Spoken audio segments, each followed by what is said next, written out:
Victoria, and I'm from the California Family Life Center. And this is my partner. Hi, my name is Bella. And today, we're going to be showing you bite-sized art. This lesson was inspired by an artist named Chuck Close who would break down his image into bite-sized units. We're going to be doing the same thing with portraits, except our bite-sized units will be made up of vegetable cells and amoeba cells.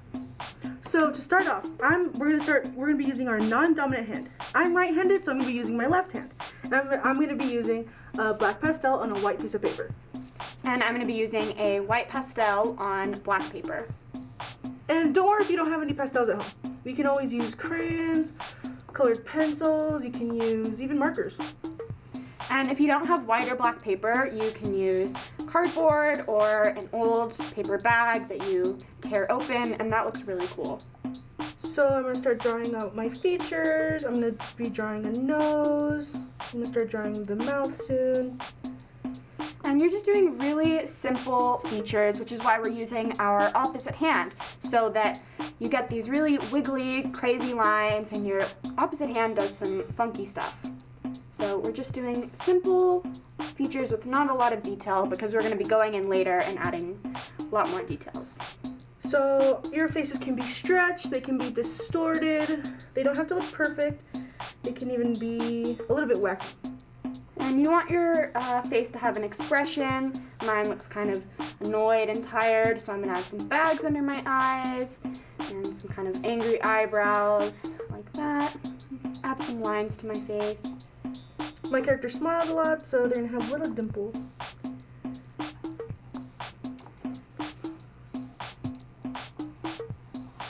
And then once you're done with the face, we're going to start sectioning off our face into our bite-sized units. So to start sectioning off your face, I'm going to be drawing amoeba cells on the chin. So amoeba cells are basically cells that are found in lakes and ponds, and they can even change their shapes, and one can even be a triangle. So you guys can switch to your dominant hand while you're making your shapes and filling out your face. And if you look behind us, you'll see some examples of some vegetable cells like carrots and broccoli, and some fruit cells like orange under a microscope.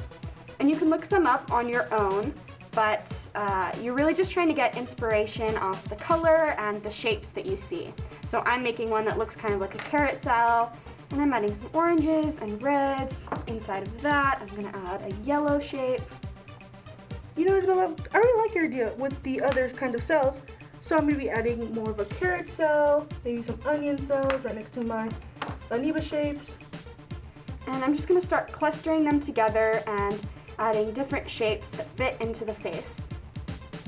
And I'm just adding this red. They can even be different colors. I'm going to start adding blue some more, maybe yellow. Inside of that, I'm going to go with this cream color and make a little oval shape inside of that. So I'm doing shapes within shapes using all different kinds of colors. I'm going to start coloring some of my cells in. Maybe they can be blue, hot pink, even red.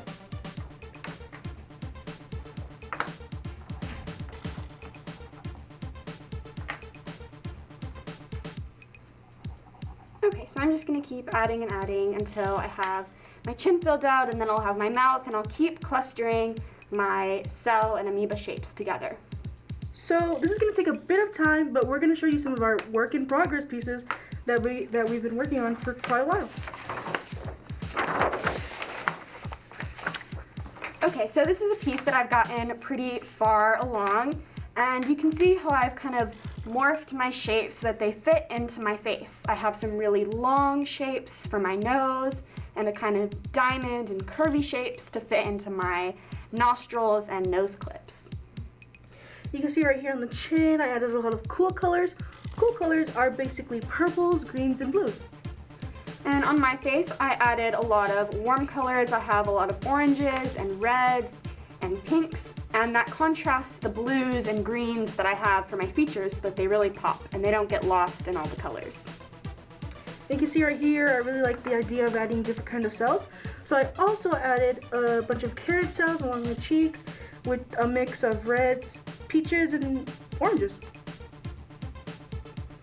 So I'm just going in and adding more shapes, and as you can see, my face is growing and growing, and it has all these really cool, bright colors. I used a mix of colors, maybe like the whole rainbow.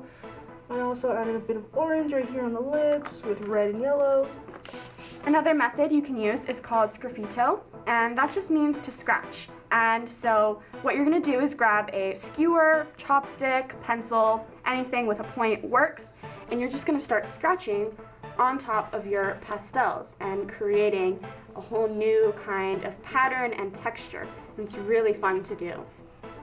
And remember, if you use a toothpick or a skewer, they are a little bit pointy, so be careful. So I'm just making all kinds of new shapes around the shapes that I've already drawn. And it adds a whole new layer to your artwork. So now I'm going to grab a blue and I'm going to start kind of creating my eye bags and using these really long looking amoeba shapes. I'm using orange to fill out some of the white space I have on the cheeks. And I'm going to keep going and going and building and clustering them all together until I pretty much have my face filled out or until I'm happy with it. And remember to stick to the very end of the video to see our finished pieces in our bite-sized art gallery.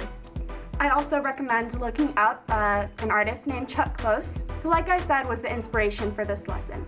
Chuck Close was paralyzed and had to find a new way to create his portraits. And he would do so by breaking down his image into bite-sized sections.